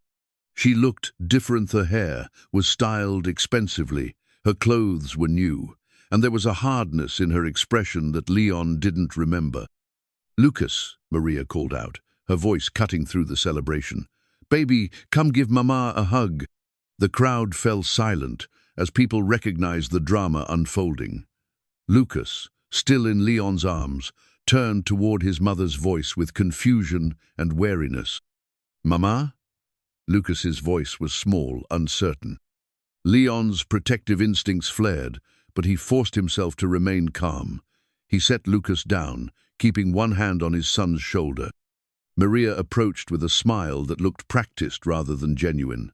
Look how big you've gotten, and what a handsome costume. Are you happy to see Mama?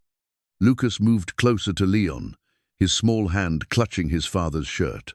Where did you go? He asked quietly. Maria's smile faltered for just a moment. Mama had to go away for a while, but I'm back now, and I have wonderful news. You're going to come live with me and Danny in California. Won't that be exciting? Leon felt the blood drain from his face.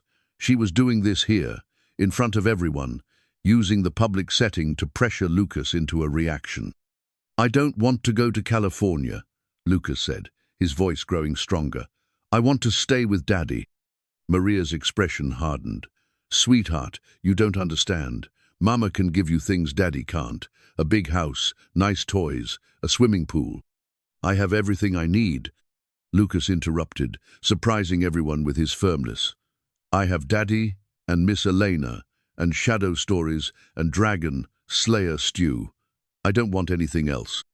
Elena stepped forward, placing herself slightly between Maria and Lucas. Perhaps this conversation should happen privately, she suggested diplomatically. Maria's gaze fixed on Elena with obvious hostility. And you are? Elena Cruz, Lucas's daycare provider. How convenient, Maria said, her voice dripping with false sweetness. The babysitter thinks she has opinions about my son's future. Leon felt anger flare in his chest. Elena isn't just a babysitter. She's been there for Lucas when he needed stability and care. She's been there for both of us. I'm sure she has, Maria replied, the implication clear in her tone. Danny finally spoke up, his discomfort obvious. Maria, maybe you should stay out of this, Maria snapped, then immediately softened her tone. This is between me and my family. Lucas looked up at Leon with eyes that held too much understanding for a 5-year-old. Daddy, do I have to go with her? The question hung in the air like a challenge. Leon knelt to Lucas's level, speaking clearly enough for everyone to hear. No one is going to take you anywhere you don't want to go, Leon said firmly. You are my son, and I will protect you. Maria's facade finally cracked. Your son? I carried him for 9 months. I gave birth to him. He's my son too, and I have rights. You gave up those rights when you abandoned him. Leon stood, his voice steady but implacable. You left him alone for days, Maria. You drained our bank accounts and disappeared with another man. Lucas was eating cereal for dinner when I found him. I was depressed, Maria said defensively. I needed help, and you were never here to give it to me. So you punished our son for my absence. The crowd was watching this confrontation with the uncomfortable fascination of people witnessing a family's private pain made public. Leon realized that this moment would define how their community saw them as a family worth supporting or as drama to be avoided. I'm different now, Maria continued, her voice taking on a pleading quality. Danny and I are stable. We can provide for Lucas properly. Provide what? Leon asked. Money? Things? What about love? What about being there when he has nightmares? What about knowing that he likes to make shadow puppets and that he's afraid of automatic car washes and that he counts to 10 in Spanish when he's nervous? Maria's silence spoke volumes. Lucas stepped forward, his small voice cutting through the tension. I love you, Mama, he said simply, but I don't want to live with you. You left me alone, and I was scared. Daddy would never leave me alone. The words hit Maria like physical blows. For a moment, her composed mask slipped, and Leon saw grief and regret flash across her features. But then the hardness returned. We'll see what the courts have to say about that, she said coldly. Danny, we're leaving. As Maria and Danny walked away, the crowd slowly began to disperse, people offering Leon supportive smiles and words of encouragement. But Leon felt hollow, knowing that the legal battle was just beginning. Elena appeared at his side, her hand finding his. She can't take him, she said quietly. Not after what just happened. Everyone saw Lucas choose you. Lucas was still holding his trophy, but his excitement had dimmed. Daddy, why does Mama want to take me away from you? Leon pulled his son close, breathing in the scent of his hair and the lingering smell of Halloween face paint. Sometimes adults make mistakes, buddy. Sometimes they think they want something without really understanding what it means. But I get to stay with you, right? Leon looked at Elena, seeing his own determination reflected in her eyes. They had built something worth fighting for, and they weren't going to give up without a battle. Yes, Leon said firmly. You get to stay with me. We're a family, and families stick together. The trophy gleamed in the afternoon sunlight, a small symbol of a community's recognition that some victories were worth celebrating, even when larger battles loomed ahead. The judge's gavel sat on the bench like a small wooden thunderbolt, waiting to determine the direction of Leon's life. Judge Margaret Cheno, relation to David Chen from CPS, was a woman in her 60s with silver hair and eyes that had seen every variation of family dysfunction the legal system could produce. Leon sat at the defendant's table with his court-appointed attorney, Michael Torres, a young lawyer with more enthusiasm than experience, but a genuine commitment to keeping families together when possible. Across the aisle, Maria sat with her attorney, a sharp-dressed man named Richard Blackwood, whose hourly rate probably exceeded Leon's monthly salary. The courtroom gallery was unusually full for a custody hearing. Elena sat in the front row directly behind Leon, her presence a steady source of strength. Frank Miller was there, along with Mrs. Henderson, Dr. Martinez, and even Sandra Walsh from Child Protective Services. Leon had been surprised by how many people had volunteered to testify on his behalf. Your Honor, Richard Blackwood began his opening statement. This case is about a mother's fundamental right to parent her child and a child's right to economic security and stability. Maria Ramirez has overcome the depression that led to her temporary absence and is now in a stable relationship with reliable income and proper housing. Leon's jaw tightened at the euphemism, temporary absence for abandoning a 5-year-old child. Mr. Ramirez, while well-intentioned, is a single father, working retail with a recent history of financial instability and CPS involvement. My client can provide Lucas with educational opportunities, financial security, and a traditional 2-parent household. Michael Torres rose for his response, and Leon held his breath. Your Honor, this case is about more than economics. It's about love, commitment, and the bonds formed through daily care and sacrifice. Leon Ramirez has spent the last 3 months rebuilding his life around his son's needs, creating stability from chaos, and proving that a father's love can overcome any obstacle. Judge Chen listened impassively, making notes on her legal pad. I'll hear testimony from both parties and their witnesses before making my determination. Mr. Blackwood, call your first witness. Maria took the stand wearing a conservative dress and an expression of composed regret. Under her attorney's questioning, she painted a picture of postpartum depression that had spiraled out of control, leading to poor decisions she now deeply regretted. I never meant to hurt Lucas, she said, dabbing her eyes with a tissue. I was sick, and I didn't know how to ask for help, but I've received treatment, and I'm ready to be the mother Lucas deserves. Michael Torres's cross-examination was gentle but pointed. Ms. Ramirez, during your absence, did you make any attempt to contact your son? No, I was too ashamed. Did you send money for his care? I wasn't thinking clearly. How long were you gone before Mr. Ramirez returned from his work assignment?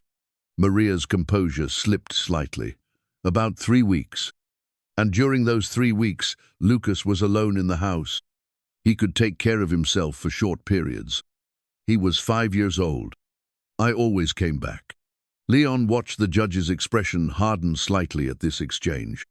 Danny Hutchins took the stand next, describing his stable job as a foreman at a construction company and their comfortable apartment in Bakersfield.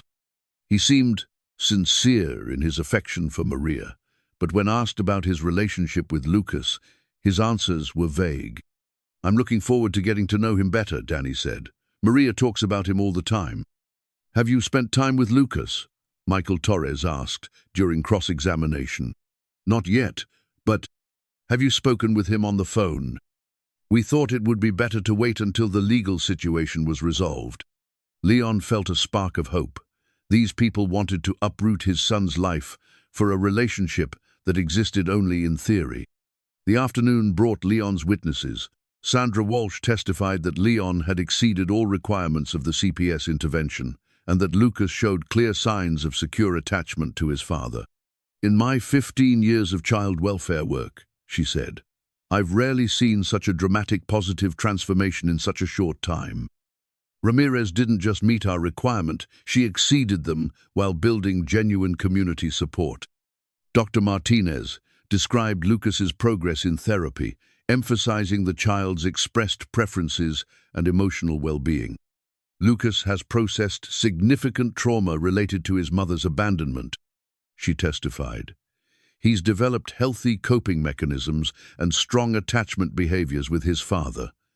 Removing him from this stable environment would likely cause serious psychological harm." Elena's testimony was the most powerful. She described Leon's transformation from a desperate man to a confident father, his dedication to learning parenting skills, and Lucas's obvious emotional security. "I've worked with hundreds of families," Elena said.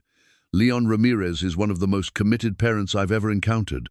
He didn't just provide for Lucas's basic need, she rebuilt his entire life around his son's well-being." Under cross-examination, Blackwood tried to suggest that Elena's testimony was biased due to her romantic feelings for Leon. "Isn't it true that you have a personal relationship with Mr. Ramirez that goes beyond professional childcare?" Elena's response was calm and dignified. "I care deeply about both Leon and Lucas. That doesn't make my observations less valid, it makes them more informed." Frank Miller testified about Leon's work ethic and community integration. Mrs. Henderson described Lucas's improved school performance and social adjustment. One by one, Leon's witnesses painted a picture of a man who had transformed himself for his child. Finally, Judge Chen called for Lucas to speak with her privately in her chambers. Leon's heart pounded as his son disappeared through the door, knowing that this conversation might determine their future. 20 minutes later, Lucas emerged and returned to his seat beside Leon, offering his father a small smile that didn't quite hide his anxiety. "I've heard extensive testimony," Judge Chen announced, "and I've spoken with Lucas about his preferences and feelings. This is a difficult case because both parents clearly love this child. But love alone is not sufficient for custody determination. Leon felt his world balance on the edge of a knife. The court must consider the child's best interests, which include stability, emotional security, and demonstrated capacity for consistent care. While I sympathize with Mrs. Ramirez's struggle with depression, abandoning a 5-year-old child for 3 weeks cannot be dismissed as a minor mistake." Maria's face crumpled, and Danny reached for her hand. "Furthermore," the judge continued, "the testimony shows that Mr. Ramirez has not only addressed the concerns that brought this family to the attention of Child Protective Services, but has exceeded expectations in creating a stable, nurturing environment. The community support he has built is remarkable and speaks to his character and commitment." Leon dared to breathe. Most importantly, Lucas has clearly expressed his preferences and demonstrated secure attachment to his father.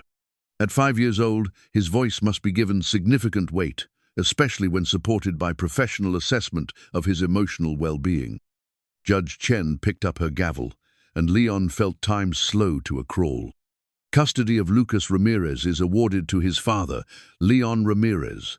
Miss Ramirez will be granted supervised visitation rights, pending successful completion of parenting classes and psychological evaluation. The gavel came down with finality, and Leon felt his knees go weak with relief.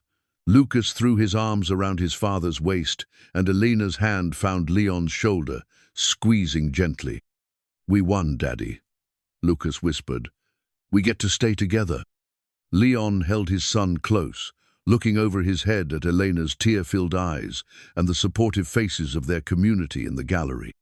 They had won more than a custody case. They had proven that families could be rebuilt, that love could triumph over circumstances, and that sometimes the best things in life were worth fighting for.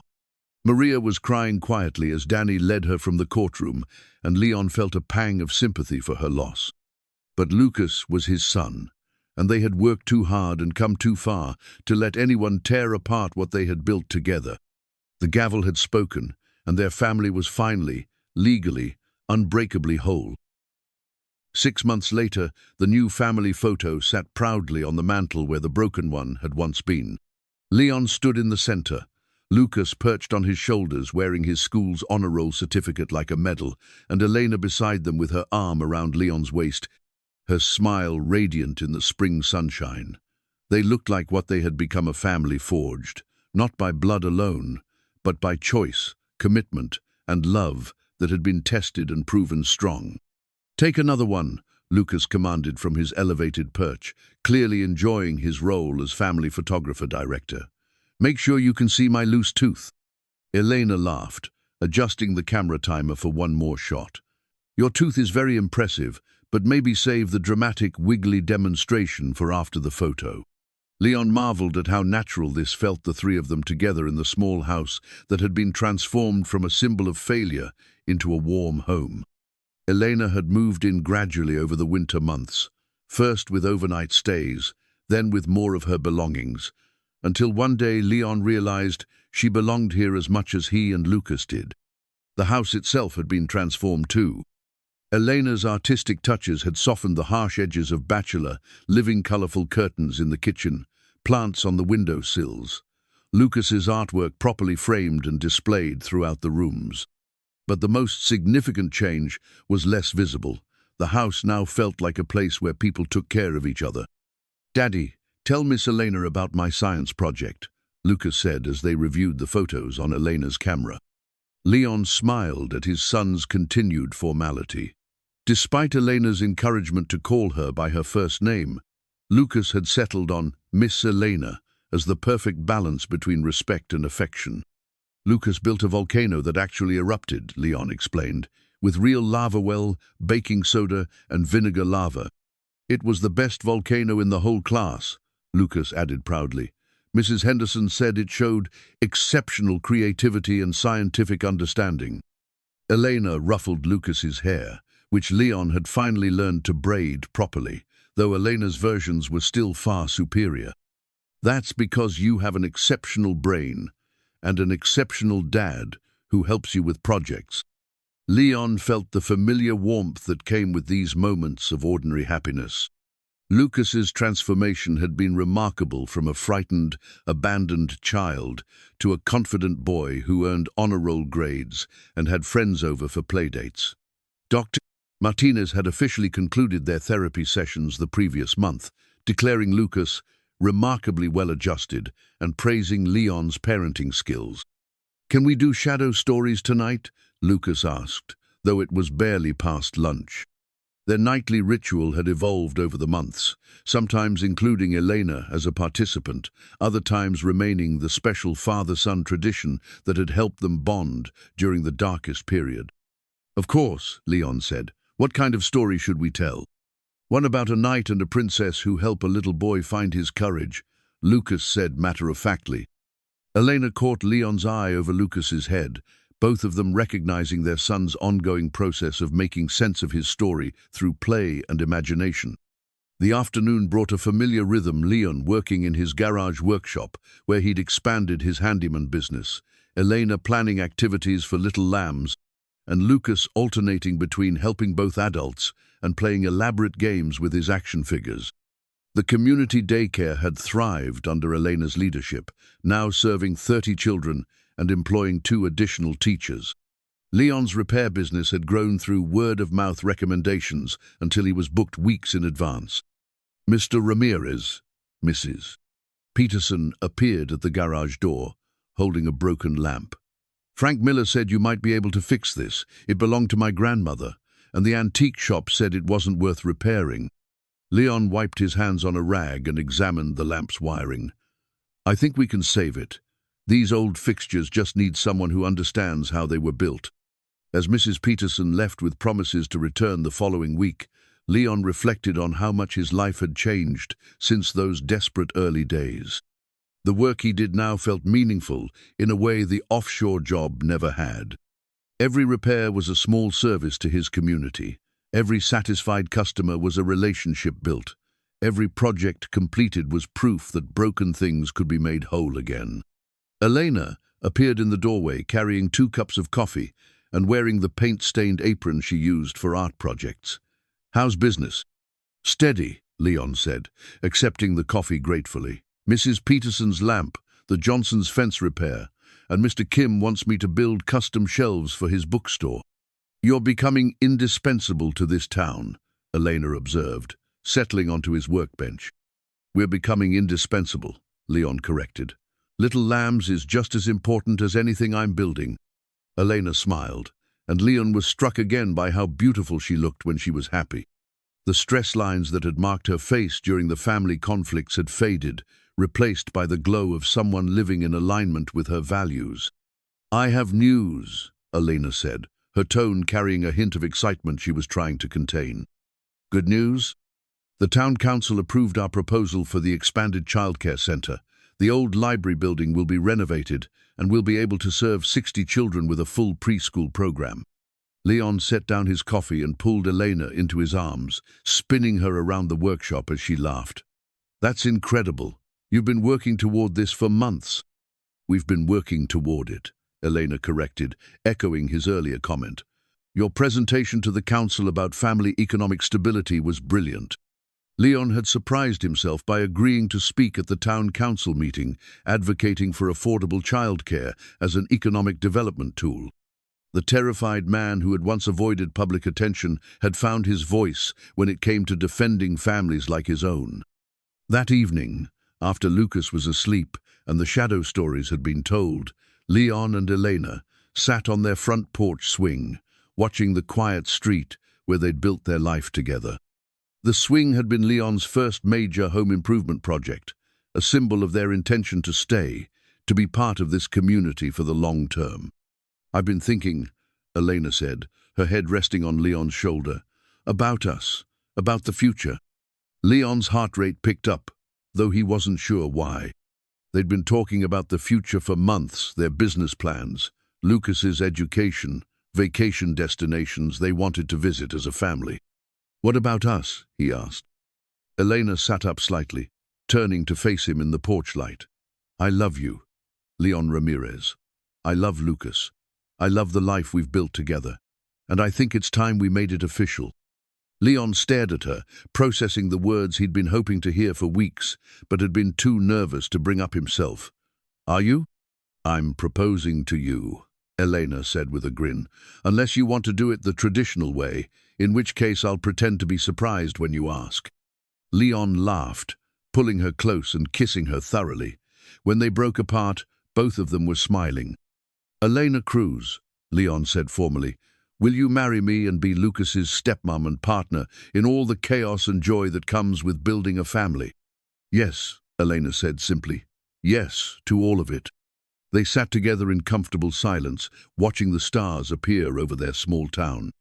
Leon thought about the journey that had brought them here, the abandonment, the struggle, the community support, the legal battles, and finally, the healing that had transformed all of them.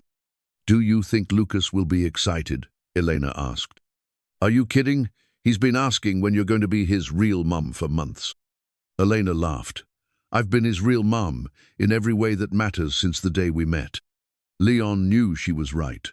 Family wasn't just about DNA or legal documents, it was about showing up every day, about choosing each other through difficulties, about building something lasting from love and commitment. Inside the house, Lucas slept peacefully in his room, surrounded by the artwork and trophies and photos that told the story of a boy who had survived abandonment and found security. Tomorrow, he would wake up to the news that his family was becoming permanent in the most official way possible.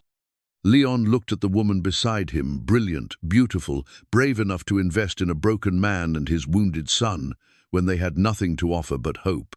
She had given them stability when they needed it most, and now she was offering them forever. The house behind them glowed with warm light. The community around them slept peacefully, and the future stretched ahead filled with possibilities they would face together. Leon Ramirez had counted 147 days on an oil rig, marking time until he could return to a life that no longer existed.